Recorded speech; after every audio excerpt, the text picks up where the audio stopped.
And welcome back once again to This Week in the USHL. Bernie Corbett here with you, as always, and very pleased to be joined by another current USHL, another college-bound player, Marcus Perrier, defenseman from the Sioux Falls Stampede. Marcus is a native of Thunder Bay, Ontario. In his third USHL season, has played 151 games in the league. He's having his best season offensively, currently 14 points, 3 of his 8 goals this season have been game winners, and all have come in overtime. So a little bit of a flair for the dramatic for Marcus this year, and pleasure to have him, the captain of the Stampede, on the program. Marcus, welcome to This Week in the USHL. Thanks for having me. Thanks. Well, Marcus, right now you look at Sioux Falls, and you guys are in a very, very tight race in the Western Conference, currently with 62 points, tied for third. And as a veteran of the league, has this maybe been the most competitive league that you can remember? The league's very competitive. You got to work hard every night. It's definitely a tough league to play in. Now, your third season and an offensive upswing for you. What about the flair for the dramatic this year? You got 8 goals and 3 of them game winners, and all of those have come in overtime, and all have come on the road this season. So you've had a habit of quieting some of those hostile crowds down. I'm sorry, what was that? I said you've had the opportunity to quiet some of those hostile crowds on the road down with those overtime game winners. Yeah, they've definitely helped us this season. Going into a real game, you always want to get the crowd out of the game. Well, you're going to be playing your next 3 or 4 on the road, and then you'll have an opportunity to play your final 5 of the season at home. So be a good opportunity to gain some all-important momentum trying to get into that Western Conference playoff dogfight. Yeah, we play Omaha 3 more times in the end of the season. They're currently in second in the Western Division. So playing that team 3 more times is going to be pretty big for us. Yeah, absolutely. You'd be able to make a move there.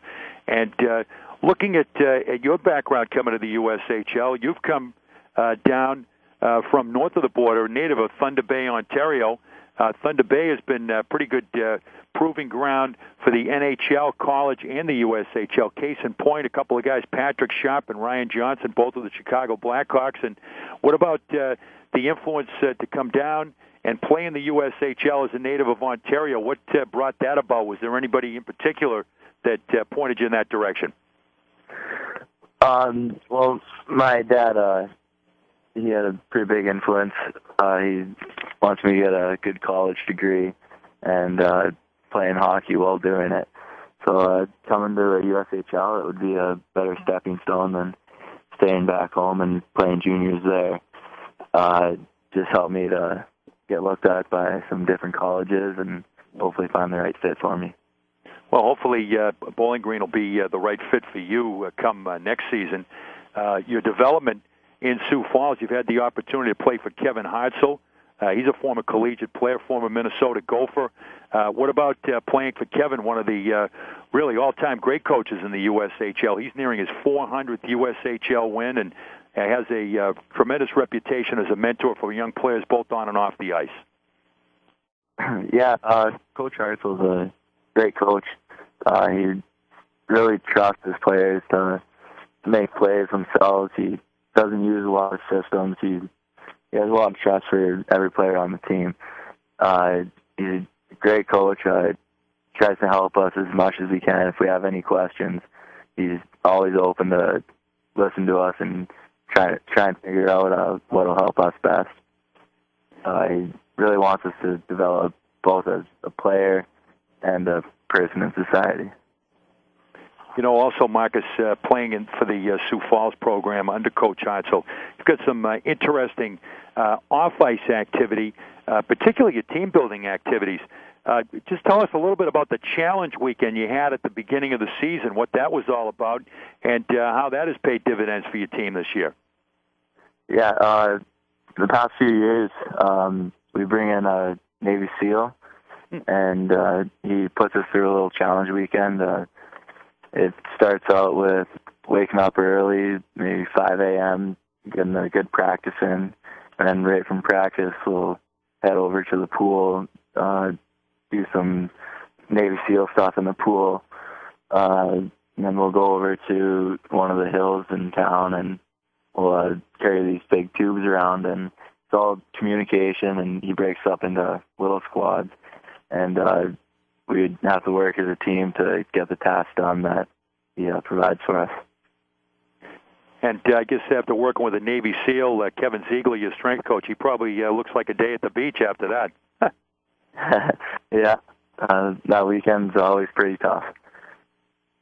You got Kevin, one of the noted strength and conditioning coaches in the league, and he's had a great success preparing players for the college level and beyond. And one of the interesting aspects of the Sioux Falls program, you being the captain this year, there are 15 alums of the Sioux Falls program that currently have either a C or an A on their sweater at the collegiate level. Is that something you've thought about in terms of the great legacy of captains and leaders that have come through? Yeah, it's always good to watch college games, and as captain of the team, played for Sioux Falls. It gets the team's name out there and shows that this organization has done something pretty special. Well, you've had an opportunity to do something pretty special, playing 3 years in the USHL and getting a tremendous amount of training as a 19-year-old now looking to college hockey. And I want to wish the best of success in what should be a great playoff fight for your Sioux Falls team looking ahead, Marcus, and we'll hope to be talking to you again down the road on This Week in the USHL. All right, thank you. Marcus Perrier from the Sioux Falls Stampede, native of Thunder Bay, Ontario, and bound for the Bowling Green Falcons, our guest on This Week in the USHL. Want to thank Marcus for joining us, and also for joining us earlier, Nick Mattson from the Indiana Ice. So it was a good night for Blue Liners here on This Week in the USHL. We want to thank Brian Werger and everybody at the USHL, Skip Prince, the commissioner of the league, once again for all their help in bringing you tonight's program, and look forward to speaking to you again as the playoff race begins to take shape. Down the stretch we come in This Week in the USHL.